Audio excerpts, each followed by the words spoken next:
Hello, guys. Welcome back. Loki, best god ever, and the way Loki proved it is he had me get in some situations lately and had me look into some things lately to show me what it's like. The difference is like having a god that pushes you to be your very best, and I'm hearing like a Pokemon theme back here, or a god that just lets you coast along, coast along, coast along. Because I couldn't get why some people serve certain gods and they get their ass kicked on a daily basis because their god wants them to toughen the hell up. And some people serve these gods and they're just coasting along, coasting along. Don't have any big lessons. Peace and love. And I'm looking at Loki and I'm like, that's a god that could start a fight in an empty room. And he's like, yeah, I know. He's like, well, you got two options. Either they're not serving these gods and they're LARPing around pretending they're serving these gods, or they're just being allowed to coast along and not much is being asked of them. I'm like, that's sad. Don't be mean. Yeah, I think not much is being asked of them. Low-key, that's the meanest thing you could say about a god. Because generally, if a god loves you, they'll kick your ass. Then they'll kick your ass some more. Then they'll tie you behind the car and drive down a gravel road at 2 in the morning, laughing hysterically, and then they'll back the car up over you a couple times and go, how you feel now, huh? Then they'll get out and set you on fire. Then they'll take your burning corpse and dump it in a swamp somewhere. Then they'll come back in 2 years, see how you're doing. And it's about what it's like to serve a god that actually loves you, because they will kick your ass for you, make you into a better human being, whether you like it or not. There have been many days that I wanted to take the easier, softer road, and it's like, no, get off your ass and do something, but I don't wanna. I could hurt you, and then you do it. You mean God. But I actually appreciated having my ass kicked all the times Loki did it, because I saw what it's like to be incredibly soft. Not weak in the idea of go hug a tree, kiss a bunny. That actually requires great strength in a certain sense. Weak in the idea of they're not being challenged by their god. They're not being asked to grow. They're just being asked to post pretty pictures on the interwebs, and that's it. I'm like, wow, it must be traumatizing to be you. And, everybody has to rush to everybody's defense today and go, well, you don't know what their life's like. Maybe that's the best they can do. Loki doesn't give a shit what your life is like. You think it's tough? No, he can make it 5 times tougher. Do not sass him. He will. Becker, yeah! He's a tough god, and he's a son of a bitch. And I think he got me involved with some of the stuff he got me involved with, one, to get stuff he wanted. Because it's 10 times more fun to get offerings from another god. There's something perverse in Loki that he enjoys it. It gives him a special thrill to get something he knows he's not supposed to have because that was meant for another god, and give him what his backers like crack cocaine. So, But he does have a perverse side to him that he'll do that. And I was like, does Poseidon even exist? Oh, I'm sure he exists. Did I even talk to him? You look pretty today. You son of a bitch. I love you. I just wanted you to see those temples because I wanted you to see what weak people are like, and you're not a weak person. You're strong because I kick your ass. It's like, damn it, Loki. So he's having fun. He's definitely having fun, but sometimes he'll do that. You'll see people that are just coasting by. They're just coasting by, and you're never sure if they're serving a guard or not, or if they're just LARPing around, because they never seem to get their ass kicked. They seem to get whatever they want, and they never seem to have to work very hard for it. Where Loki, like if I wanted a cell phone, Loki would be, go out in the porch and shout. But Loki, I want a cell phone. Yeah, people in hell want ice water too. Go on the porch and shout. So yeah, that would be Loki's answer. And he and I looked at each other because, like, remember I told you when Temple was asking for all these phones? They were doing this public prayer to their god, which really meant they were hitting people up for donations. I'm like, what the fuck?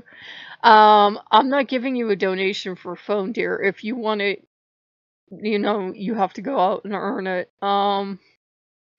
And they're using the god as bait because obviously, since they're asking in this god's name, you have to give it, right?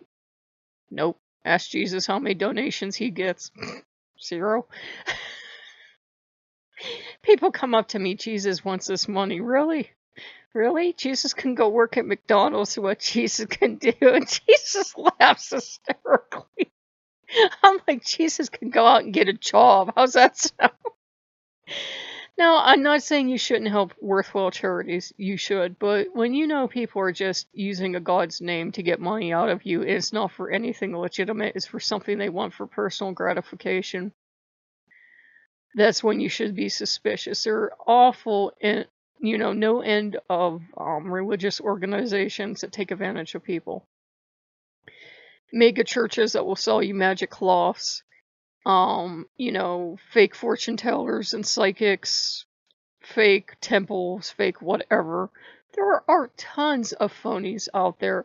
And the funny thing is, when you start asking the god if this representative, if this so-and-so, do they really represent them? Loki will always say, well, what do you think? And you have to go with your best judgment. Whether you're right or wrong, you still have to go with your best judgment. Gods usually aren't going to rat people out. So whether or not any of these temples that I will no longer have anything to do with had anything to do with actual gods, I have no idea. It doesn't matter. It has to do with a thing of they weren't showing good leadership qualities. They weren't stepping up when they should have been. They weren't showing leadership to the people. And if you're going to call yourself a priest or a priestess, you have to do that. You just put yourself out in public as a public servant. You have to do this stuff. You have to come forward on the days when it's hard. You have to come forward on the days when everybody's grieving, and you have to try to do some kind of semblance of leadership. And I had commented, not to any of the temples, but I had said I unfollowed them because none of them followed me in return. They've got better stuff to do. That when the Lokean's the only adult in the room, something's seriously wrong. And Loki does call us in all seriousness to a higher calling. You have to do the right thing, especially when you see people with more power than you and supposedly bigger than you and supposedly all this foo-fa and fancy stuff. And they're not doing the right thing. You have to be the one to step up and do it. And you're usually slogging through the mud to do it, and they're up in their dainty little palace. But you have to do it. Being a Lokean is a son of a bitch. It's an unglorious job. It's more like being a merchant marine or, a soldier of fortune than it is being someone that's going to live in a grand palace and never have to see the ugly side of life. Loki's usually the one. Come here, you thought humans were bad before. Wait till I show you this devastation. Then you're going to get to do something about it. Loki's like that. It's a very tough calling to be called to Loki. He will show you the very ugly side of humanity, and he'll say you have to go in and fix this as much as you are able. Now remember, I don't speak for Loki. I'm not Loki's mouthpiece, but in my general experience as what happens every single time, he will say you have to do something. You have to come in here and you have to fix this. What are you doing about it? Don't ever complain to Loki, because if you do, he'll say, well, what are you going to do about it? Are you just going to sit there and bitch and moan, or are you going to get up and you're going to do something? And that's the hard part, getting up and doing something. Sometimes there's nothing you can do. So you have to learn the art of letting stuff go. But when you can, you gotta get up and you gotta fight. And it's usually slogging through the mud, and he's back here, yeah, slogging through other stuff. And it's just an unglorious job. It's not a pretty job. It's not a beautiful job. We don't get to sit around in the temple and, be genteel and read text and do all the pretty things the pretty people get to do. We're not the beautiful people. Unless you're going by Marilyn Manson lyrics, then maybe we're the beautiful people. But we're in the backup band somewhere. He's like, yeah, Marilyn Manson, ah! So, yeah, he's definitely the god of slog through the mud, do the dirty work no one else will do, because that's what he's called to do. That's his holy work, and that's what we get called to do too. So I finally reached a point in the video. It took me about 10 minutes. So yeah, guys, serving Loki can be hard work. It's dirty, it's filthy, it hurts like a son of a bitch, but you still gotta do it, because he's gonna make you do it. And if you won't do it willingly, he'll hurt you, and then you'll get to do it. There's so many people running away from Loki right now. But, you know, it's a tough job, but he'll be the best god you ever serve because he can be a son of a bitch and he can be really hard, but he's always there with you as well, which is a mixed blessing. So if you guys like what you see, like, comment, subscribe, and I will see you later. Bye-bye.